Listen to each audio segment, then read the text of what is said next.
মানে ফেসবুকে একটা ভিডিও প্রচুর পরিমাণে ট্রেন্ডিং এ চলতেছে, এই যে তোহা এবং জান্নাত। এই জান্নাত তোহা এর আগেও কিন্তু একটা লিঙ্ক ভাইরাল করে তারা মোটামুটি ফেসবুকে একটা জায়গা করে নিয়েছে, কিন্তু বর্তমানে তাদেরকে দেখা যাচ্ছে বিভিন্ন সোশ্যাল মিডিয়াতে তাদেরকে পুলিশে ধরে নিয়ে যাচ্ছে।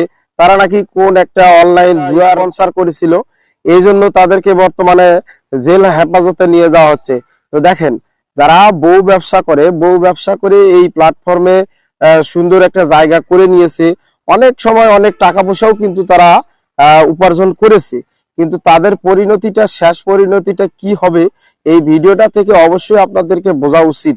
যে আপনারা দেখেন যে আপনার একটা ঘরের ওয়াইফ, সে কিন্তু একটা খুবই পর্দায় থাকা দরকার। আমরা যেহেতু মুসলিম সমাজ, আমাদের নারীদেরকে সম্মান দেওয়া হয়েছে খুবই।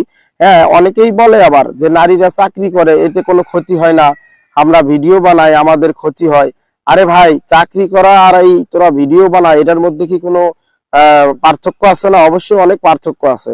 তো দেখো ভাই, তোরা এই যে যারা বউ ব্যবসা করিস, তাদেরকে বলবো অবশ্যই বউ ব্যবসা থেকে বিরত থেকে সুন্দর সুন্দর কিছু কন্টেন্ট তৈরি করেন, ইসলামিক কন্টেন্ট তৈরি করেন, মানুষের শিক্ষামূলক ভিডিও তৈরি করতে পারেন।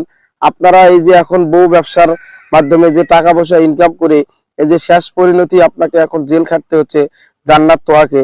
তো এখনো যারা আছেন বর্তমান সমাজে যারা বউ ব্যবসা করে, তাদেরকে অবশ্যই ভিডিওটা আপনারা একটু শেয়ার করে দিবেন। কারণ হচ্ছে এই কথাগুলোর মাধ্যমে যদি তাদের একটু জ্ঞান বুদ্ধি বাড়ে বা তাদের যদি একটু উপকার হয়, তাহলে অবশ্যই আপনারা এই ভিডিওটা শেয়ার করে তাদেরকে পৌঁছিয়ে দিবেন। তো আসলে আমি ছোট্ট করে কথাগুলো বলার উদ্দেশ্য এই জান্নাত তোহার ভিডিও এর আগেও একবার ভাইরাল হয়েছে। হ্যাঁ, এরা কিন্তু হয়তোবা এটা কি ষড়যন্ত্র না কি আসলে জানি না সঠিক, তবে এরা মাঝে মাঝে এরকম একটা অপ্রীতিকর ঘটনা ঘটিয়ে এই দেশের নারী সমাজকে এবং এই সমাজের সকল মানুষকে কিন্তু একটা বিভ্রান্তির মধ্যে ফেলায়। তো অবশ্যই যারা বউ নিয়ে ব্যবসা করেন, ব্লগার, তারা অবশ্যই একটু চেষ্টা করবেন কিছু ভদ্রমূলক এবং কিছু সন্তোষজনক, যেটা দেখলে মানুষ আপনাকে অসম্মান করবে না, আপনাকে মানুষ সম্মানের চোখে দেখবে, এরকম কিছু করেন, শিক্ষামূলক কিছু করেন। তবে এমন কিছু করবেন না যেটা দেখে মানুষ ক্ষতির দিকে যায়। তো যাই হোক, এই ছিল আজকের মতো ছোট্ট একটা ভিডিও। তো আপনারা যারা আমার এই ভিডিওটা শুরু থেকেই দেখছেন, আমার কথাবার্তার মধ্যে যদি কোনো ভুল ত্রুটি বা ভুল কোনো কিছু বলে থাকি, অবশ্যই আমাকে কমেন্টে জানাবেন।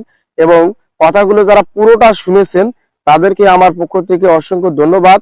অবশ্যই পুরোটা যেহেতু শুনেছেন, অবশ্যই একটা কমেন্ট রেখে যাবেন, আমি আপনার বাড়ি থেকে ঘুরে আসবো ইনশাল্লাহ। সবাই ভালো থাকবেন, সুস্থ থাকবেন। আজকের মতো এখানে, আল্লাহ হাফেজ। নেক্সট পরবর্তী নতুন কোনো টপিক নিয়ে ভিডিও হবে, তো অবশ্যই আপনারা সঙ্গেই থাকবেন। আসসালামু আলাইকুম।